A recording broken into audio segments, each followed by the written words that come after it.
नमस्कार दोस्तों, अनअकैडमी आपके लिए लेके आया है JEE NEET foundation and NTSC national scholarship test.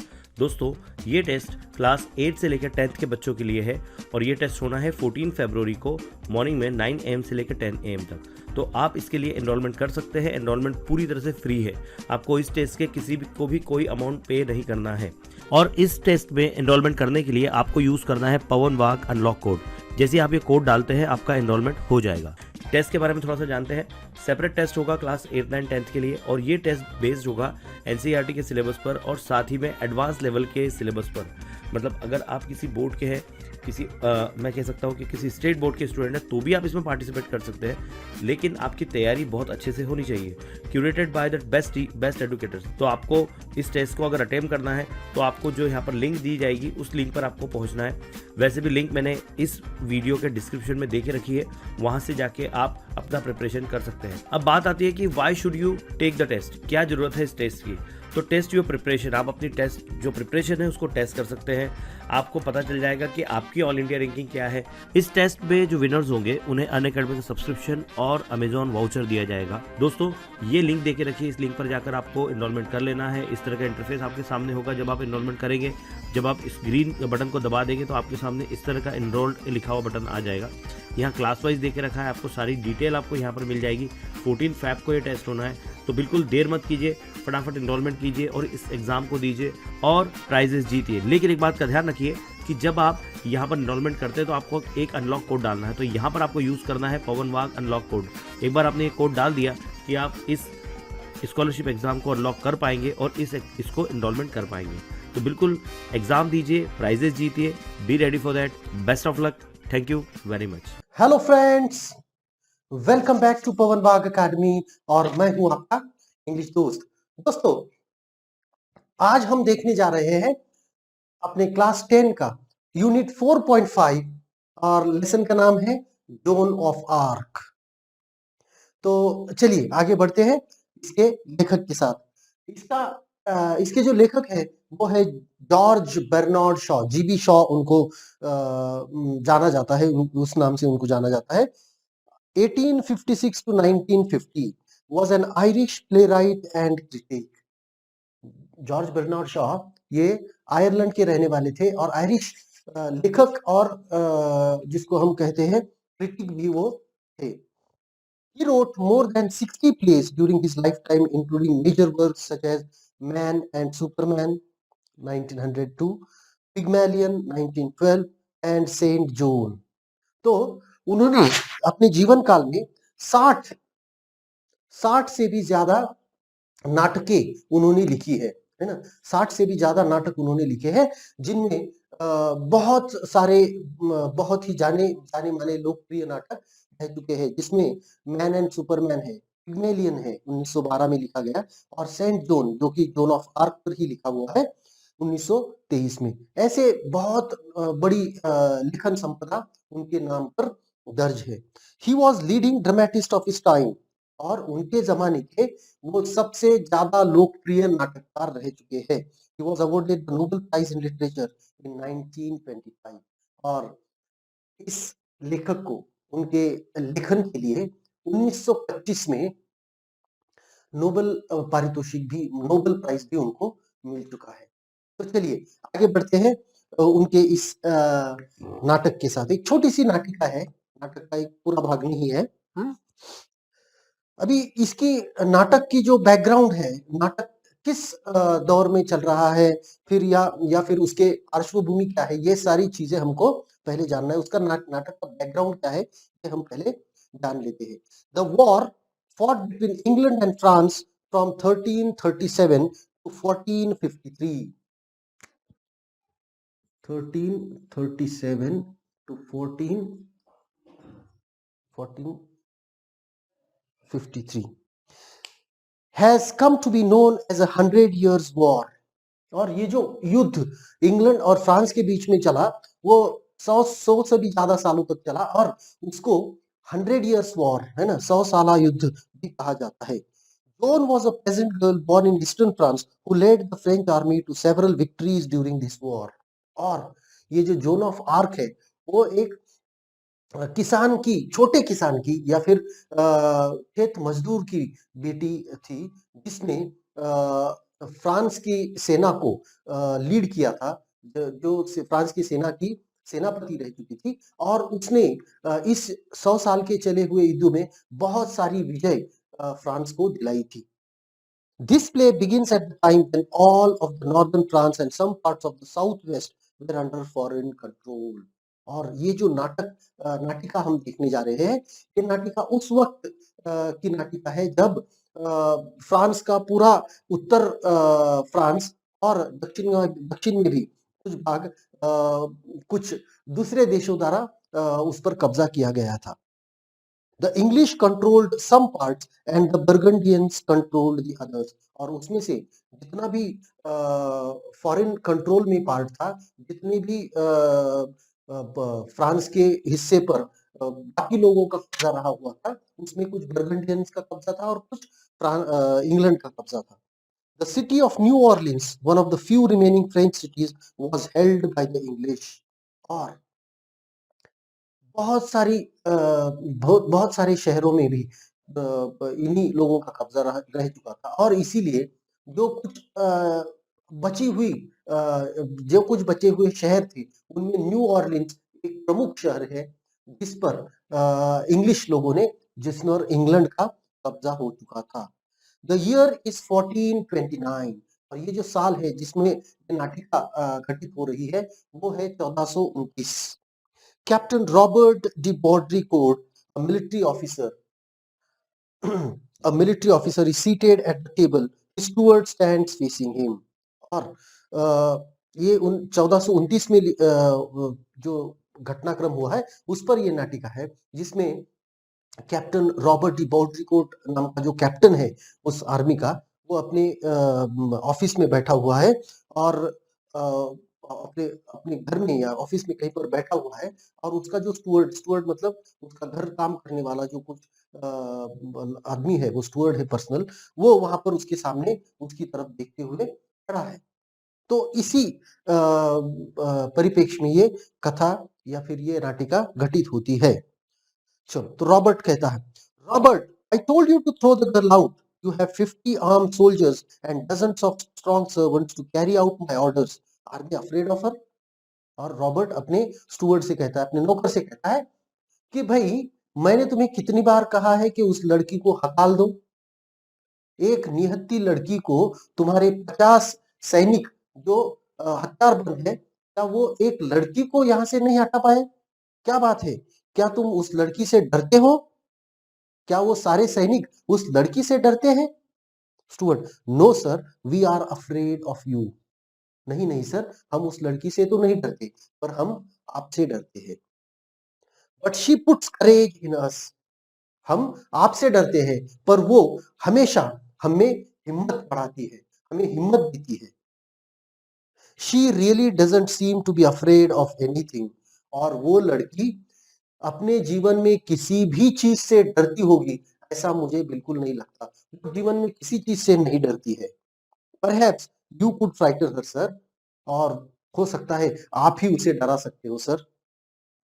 Robert grimly, perhaps, where is she now? और रॉबर्ट फिर कहता है, हो सकता है, देखते हैं।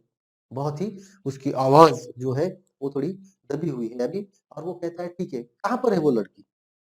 Down in the courtyard sir. नीचे ही अपने कोर्टयार्ड में, मतलब अपने आंगन में वो खड़ी है sir. Robert goes to the window and asks the soldier to send the girl up.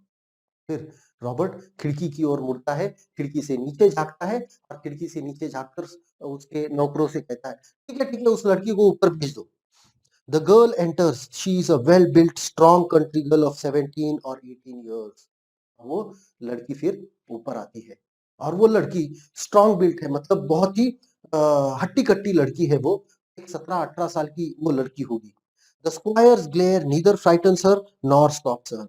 और देखिए, ये कैप्टन है, मतलब इतना ऊंचा औहदा है उसका, ना ही उसका औहदा उसे डरा पाता है, और ना ही उसका जो पोजीशन है या फिर जो जहां पर वो बैठा है, वो उसको डरा पाता है। कुछ भी उसकी, ना ही उसकी आंखें उसको डरा पाती है।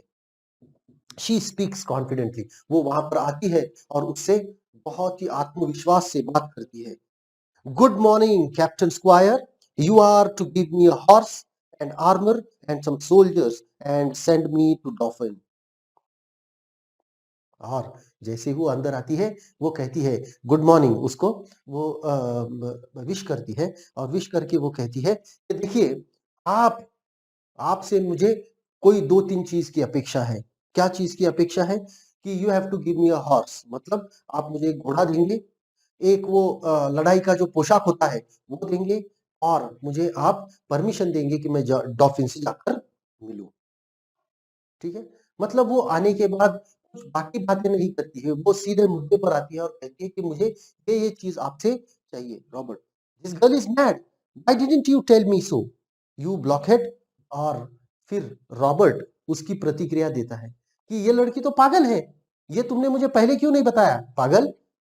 ये लड़की पागल है, ये कुछ भी बात कर रही है। Stuart, sir do not anger her, give her what she wants. और फिर वो स्टुअर्ट जो होता है वो कहता है कि सर उसको गुस्सा मत दिलाओ, उसको जो चाहिए वो दे दो। Robert, I shall send you back to your father with orders to put you under lock and key. और रॉबर्ट उस लड़की से कहता है कि देखो, मैं ऑर्डर तो दे सकता हूँ, पर जो तुमने कहा उसके नहीं। मैं मेरे सैनिकों को ऑर्डर दे सकता हूँ कि वो तुम्हें तुम्हारे पिताजी के घर पर लेके जाए, और तुम्हारे पिताजी से कहे कि तुम्हें घर में बंद रखे, और फिर घर के बाहर नहीं आने दे। John, you think you will, Squire, but won't happen. Won't happen that way. You said you would not see me, but here I am. देखो, और वो लड़की बहुत ही आत्मविश्वास से उससे बात कर रही है, रॉबर्ट से बात कर रही है, कैप्टन से बात कर रही है, कैप्टन को कह रही है कि देखो, आपको ऐसा लगता है ना? आपको ऐसा लगता है कि आप कर सकते हो, पर आप नहीं कर सकते सर। देखो, आपने ही कहा था कि आप मुझसे नहीं मिलेंगे, और आज मैं आपके सामने खड़ी हूँ और आप मुझसे मिल रहे हैं। ठीक है?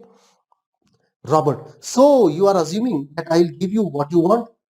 हाँ, हाँ, हाँ, तो इसीलिए तुम सोच रही हो कि मैं तुम्हें वो दे दूँगा जो तुम्हें चाहिए। क्या तुम्हें ऐसा लगता है ना? तुम्हें ऐसा लग रहा है कि मैं आपको सब कुछ दे दूँगा जो आपको चाहिए। जून, यस स्क्वायर, हाँ, हाँ कैप्टन, मुझे वही लग रहा है। ऐसा वो A horse will cost 16 francs. It is a big amount of money, but I can save it on armor. I don't need beautiful armor made to my measure. I can find a soldier's armor that will fit me well enough. I shall not want many soldiers. Dauphin will give me all I need to free Orleans. फिर वो कहती है वो कहती है, हाँ, हाँ, मुझे बिल्कुल विश्वास है कि तुम मुझे वो दे दोगे जो मुझे चाहिए। और वो आगे कहती है, देखो, एक घोड़ा है जिसके लिए 16 फ्रैंक्स लगेंगे। ठीक है, बेशक वो बहुत बड़ी रकम होती है, पर देखिए अभी उसके उसके उसके लिए तो मेरे पास पैसे नहीं। पर मैं आपको एक चीज़ कर सकती हूँ कि मुझे जो कुछ कपड़े चाहिए सैनिक के, वो कपड़े वगैरह जो होता है, आर्मर मतलब वो लोहे का जो पतरा होता है, वो कपड़ा होता है, चिलखत जिसको कहते हैं, तो वो आप मुझे एक काम कर सकते हो, मुझे मेरे साइज़ का नहीं भी मिले तो किसी भी और का मैं पहन सकती हूँ। तो वहाँ पर मैं आपके पैसे बचा सकती हूँ, पर एक घोड़ा तो मुझे देना ही होगा। और दूसरी बात कि मुझे बहुत ज़्यादा सैनिक भी नहीं चाहिए, 2-3 भी दे दोगे तो चल जाएगा, क्योंकि जब मैं डॉल्फिन से मिलूँगी, तो डॉल्फिन मुझे सारे सैनिक दे देगा, और फिर मैं न्यू ऑरलीन्स को इंग्लैंड के कब्ज़े से छुड़ा लूँगी। मतलब देखिए, वो मिलने को आई है और उसके दिमाग में सारा प्लान तैयार है। Robert shocked, to free Orleans? और वो आश्चर्यचकित होता है, क्या? तुम ऑरलीन्स को स्वतंत्र करोगी? कैसे? जून, सिंपली, हाँ, और वो एकदम बहुत ही मतलब जैसे कि कोई बहुत बड़ी बात चीज़ नहीं हो रही है, वो कहती है, हाँ, कर दूँगी। Yes square, 3 men will be enough for you to send with me. Polly and Jack have promised to come with me. और वो कहती है कि देखो कैप्टन, मेरे साथ में 2 लोग बस हो गया। 2 से 3 लोग। पॉली और जैक ने तो ऑलरेडी हाँ कर दी है मेरे साथ आने के लिए, तो फिर आपको कोई और देखना होगा एक, और मेरे साथ भेज देना होगा। Robert, you mean monsieur de Colony? क्या तुम मिस्टर पॉलोनी की बात कर रहे हो? मॉन्सियर, ये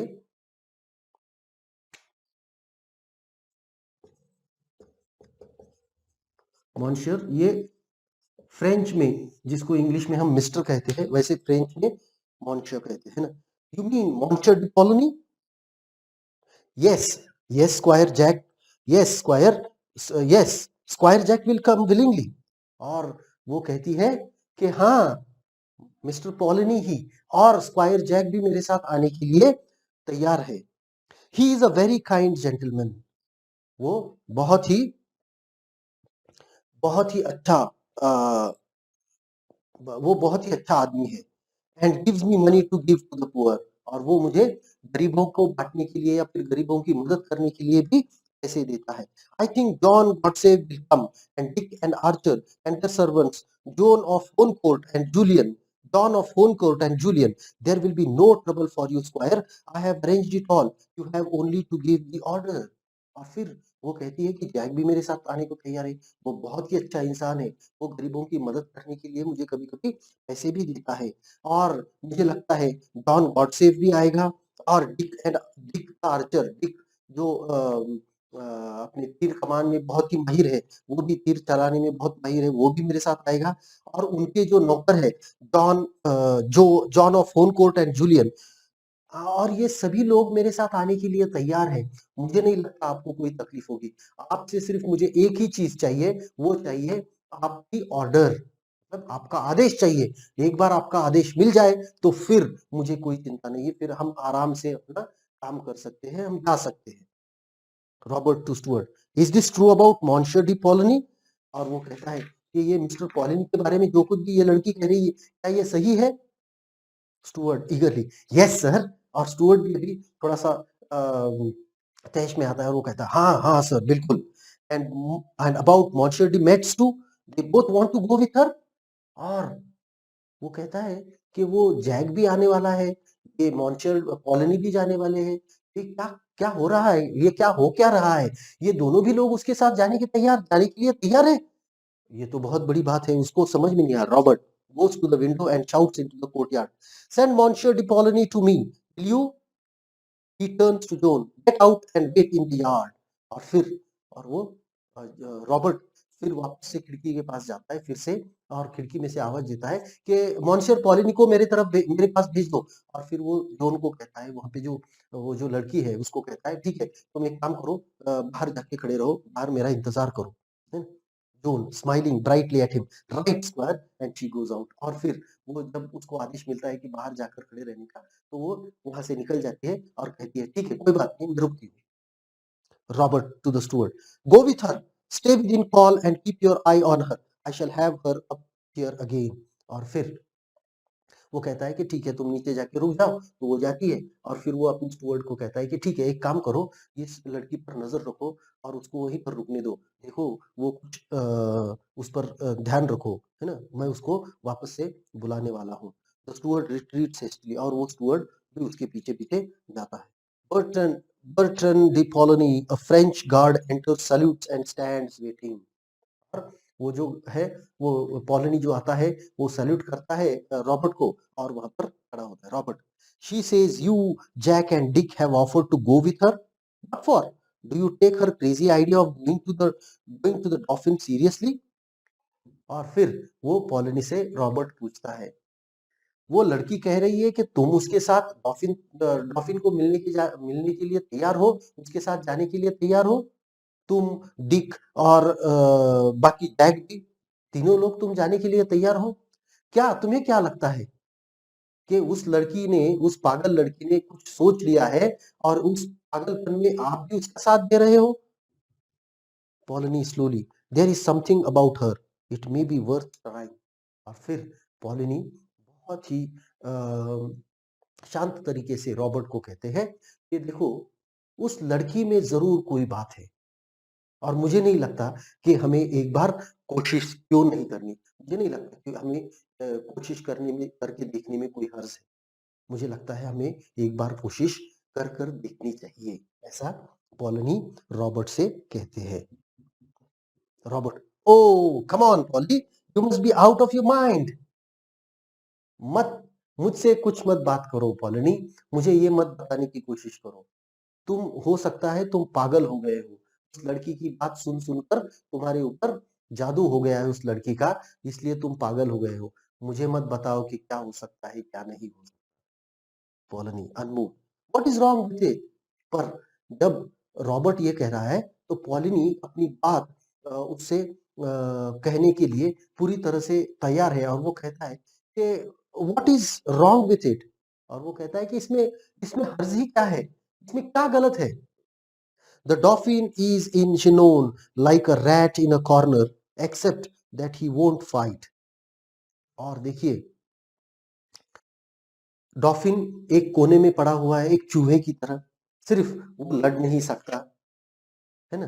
तो इस तरह से ऐसी ऐसी चीज है, तो ये सारी चीजें हो रही है। The English will take Orleans, will not be able to stop them, और किसी भी तरह से डॉल्फिन ऑर्लिन्स को नहीं बचा सकता है, उसको आखिर में हार माननी ही पड़ेगी। तो क्यों न हम जाकर थोड़ा सा कुछ उसकी मदद करें, ऐसा वो पॉलिनी रॉबर्ट को समझाने की कोशिश करता। He beat the England the year before last at Montegris, I was with him. और रॉबर्ट कहता है कि नहीं नहीं, तुम गलत सोच रहे हो। डॉफिन ने इंग्लिश सेना को एक बार हराया है पिछले साल, मैं भी उसके साथ में था। क्या तुम्हें पता नहीं है मोंटेग्रिस में? Colony, but this time his men are cowed and now he can't work miracles, and I tell you that nothing can save our side now but a miracle. और देखिए, वो कहता है कि वो पिछले साल की बात थी सर, लेकिन आज आज परिस्थिति ऐसी है कि उसके सारे सैनिक डरे हुए हैं, सहमे हुए हैं, और सहमे हुए सैनिक कुछ नहीं कर सकते, और हमें अगर कुछ बचा सकता है तो वो कोई चमत्कार ही है। तो इसीलिए हमें चमत्कार की अभी जरूरत है। रॉबर्ट कहता है, miracles are all right, Polly. The only difficulty about them is that they don't happen nowadays. और रॉबर्ट पॉलिनी से कहता है कि मिरेकल्स ठीक है, चमत्कार तो ठीक है पॉलिनी, चमत्कार तो मैं भी मानता हूँ, पर देखिए आजकल हमारे साथ चमत्कार होने बंद हो चुके हैं, है ना? आजकल हमारे साथ हमारे लिए कोई भी चमत्कार नहीं होता है। Poulengey, I used to think so, I am not sure now. मैं भी ऐसे ही सोचता था, पॉलिनी कहता है, मैं भी ऐसा ही सोचता था, पर अभी मैं नहीं कह सकता कि हमारे साथ चमत्कार नहीं हो सकते। There is something about her. I think the girl herself is a bit of miracle. देखो सर, मैं भी यही सोचता था, पर अब मैं अलग से सोचने पर मजबूर हो चुका हूँ। मुझे ऐसा नहीं लगता कि चमत्कार नहीं होते। ये लड़की खुद में एक चमत्कार है। उसके बारे में कुछ ना कुछ ऐसी चीज है जो हमें कहती है कि वो चमत्कार कर सकती है। Anyhow, this is our last chance, let's see what she can do. और वैसे भी ये हमारा आखिरी चांस है, इसके बाद में हमें कोई चांस नहीं मिलने वाला है, तो मुझे लगता है क्यों ना हम ये चांस ले ले। Robert wavering, you really think that? पर अभी थोड़ा रॉबर्ट भी उसकी बातों में आने लगा है, उसको भी उस पर भरोसा होने लगा है, लेकिन वो उसको फिर भी पूछता है कि हिचकिचाहट है, और वो कहता है, क्या क्या तुम्हें सही में लगता है कि ये लड़की कर पाएगी? Colony, turning. Is there anything else left for us to think? Let's take a chance. Her words have put fire into me. और वो कहता है कि देखिए, वैसे भी अगर हम उसको नहीं भी भेजते हैं, तो हम कोई दूसरा, हमारे पास कोई चारा भी नहीं है। हम कुछ कर सकते हैं क्या? कुछ भी नहीं कर सकते। तो क्यों ना हम उस लड़की के साथ एक चांस ले लें और उसको भेज दें। देखो, उसकी बातों ने मेरे अंदर भी आत्मविश्वास जगाया है। पुट फायर इनटू मी मतलब मेरे अंदर आत्मविश्वास उसने जगाया है। उसकी बातों ने मेरे अंदर आत्मविश्वास जगाया है। तो फिर क्यों ना हम एक चांस उसके साथ ले लें। Robert giving up, phew, you are as mad as she is. तुम भी वही सोचते हो, तुम भी उसी लड़की के जैसे पागल हो। पॉलिनी ऑब्स्टिनेटली, लेकिन पॉलिनी अपनी जगह पर अड़ी है। वो कहता है, we want a few mad people now, see where the sane ones have landed us। देखो, पॉलिनी रॉबर्ट से कहता है कि देखो सर, अभी हमें कुछ पागल लोगों की ही जरूरत है, क्योंकि जो सेम लोग हैं, मतलब जो होशियार लोग हैं, उन्होंने हमें कहाँ पर लाकर खड़ा कर दिया है। देखिए, तो हमें आज पागल लोगों की ही जरूरत है, ऐसा पॉलिनी रॉबर्ट से कहते हैं। Robert, I feel like a fool, still if you feel sure.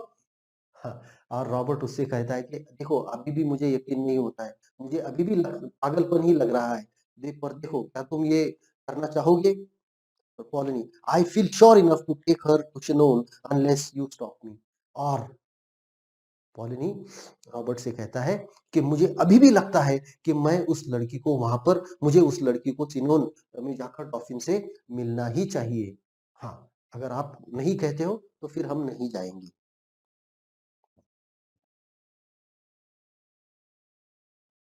Robert, do you think I ought to have another talk with हर?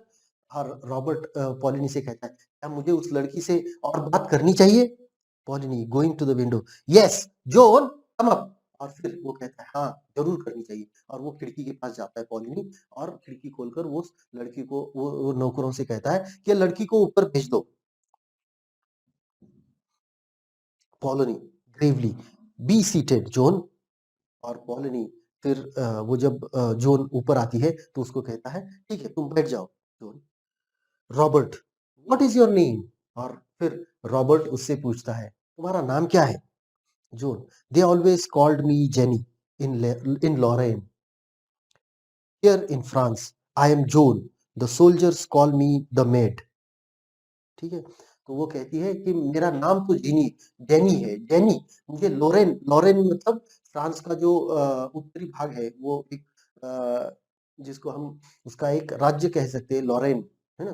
तो लॉरेन में तो मुझे सभी जेनी कहते हैं, और यहाँ पर नीचे फ्रांस में सभी मुझे जोन कहते हैं, और मेरे जो अपने जो सैनिक है वो सारे मुझे मेड कहते हैं, है ना? Robert, how old are you? पर तुम्हारी उम्र क्या है? जॉन कहती है 17, so they tell me, it might be 19, I don't remember. 17 साल, वो कहते हैं कि मेरी उम्र 17 साल है, मुझे पर 19 भी हो सकती है, मुझे किसी ने ठीक से बताया नहीं, मुझे याद नहीं है, पर हो सकता है 19 की भी मैं हो सकती हूँ। I suppose you think raising a siege is as easy as chasing a cow out of a meadow? You think soldiering is anybody's job? है ना? तो रॉबर्ट उससे पूछते हैं क्या तुम्हें लगता है कि लड़ाई करना मतलब किसी जगह पर जाकर किसी अपना कब्जा हुआ किए हुए जगह पर जाकर उसको छुड़ाना, वो लोगों से उस सैनिकों से उसको छुड़ा लेना, किसी जगह को छुड़ाना, क्या गायों के पीछे गाय चराने जितना आसान है, ऐसा तुम्हें लगता है? ऐसा वो उससे पूछता है। और तुम्हें क्या क्या तुम्हें लगता है कि मतलब कोई भी सैनिक बन सकता है, ऐसा तुम्हें लगता है? I don't think it can be very difficult if God is on your side. और वो कहती है कि मुझे नहीं लगता ये बहुत मुश्किल काम होना चाहिए, अगर भगवान हमारे साथ है तो हम निश्चित रूप से सफल हो जाएंगे। Robert grimly, have you ever seen English soldiers fighting? और रॉबर्ट उससे पूछता है क्या कभी तुमने इंग्लिश सैनिकों को लड़ते हुए देखा है? Have you ever seen them plundering, burning, turning the countryside into a desert? क्या तुमने कभी उनको ये शहर लूटते हुए, आग लगाते हुए और तहस नहस करते हुए देखा है? क्या वो तुमने देखा है कभी उन्हें शहर तहस नहस करते हुए? Have you heard no tales of the prince who is the devil himself or of the English king's father? और क्या तुमने उस राजकुमार के बारे में नहीं सुना है जिसको जिसको कहा जाता है कि वो राक्षस से भी बेहतर है, और उसके पिता तो उससे भी ज्यादा? क्या तुमने इन सारी कथाओं को नहीं सुना है? June, you do not understand squire, our soldiers are always beaten because they are fighting, है ना? तो वो कहती है कि देखो आप समझ नहीं पा रहे हो स्क्वायर, हमारे सैनिक हार क्यों रहे हैं? क्यों हार रहे हैं? Because they are they are fighting only to save their skins and shortest way to save your skin is to run away। और हम क्यों हार रहे हैं? क्या आपको पता है हम क्यों हार रहे हैं? हम इसलिए हार रहे हैं क्योंकि हमारे सैनिक सिर्फ खुद की जान बचाना चाहते हैं, और जान बचाने का सबसे आसान तरीका अगर लड़ाई में कोई होगा तो वो है लड़ाई से भाग जाना, लड़ाई से पीठ दिखाकर भागना, यही सबसे अच्छा तरीका है जान बचाने का। But I will teach them all to fight for France. पर मैं उन सबको फ्रांस के लिए लड़ने के लिए मनाऊंगी, उनको मजबूर करूंगी। Then they will drive the soldiers before them like ship.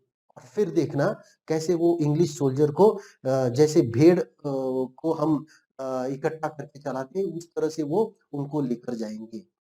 You and Polly will live to see the day when there will not be a single English soldier on the soil of France. और वो कहती है कि तुम और poly दोनों भी जिंदा रहोगे, तुम्हारी आंखों के सामने, तुम्हारे जीवन काल में ही मैं अपने फ्रांस के जमीन के हर एक टुकड़े को इंग्लैंड सैनिकों से मुक्त कराऊंगी। ये तुम देखना, तुम भी जिंदा रहोगे और पॉली भी रहेगा और दोनों भी तुम ये देखोगे। ठीक है? तो इसके आशा करता हूँ ये तुम्हें समझ में आया होगा लेसन, और समझ में आया तो लाइक ज़रूर कीजिएगा और दोस्तों के साथ शेयर कीजिएगा, और इसके आगे का भाग हम फिर अगले क्लास में लेंगे। ऐसे बहुत सारे वीडियोज़ पाने के लिए आप पवन वाग अकेडमी को सब्सक्राइब करना मत भूलिएगा। Thank you very much. Good bye.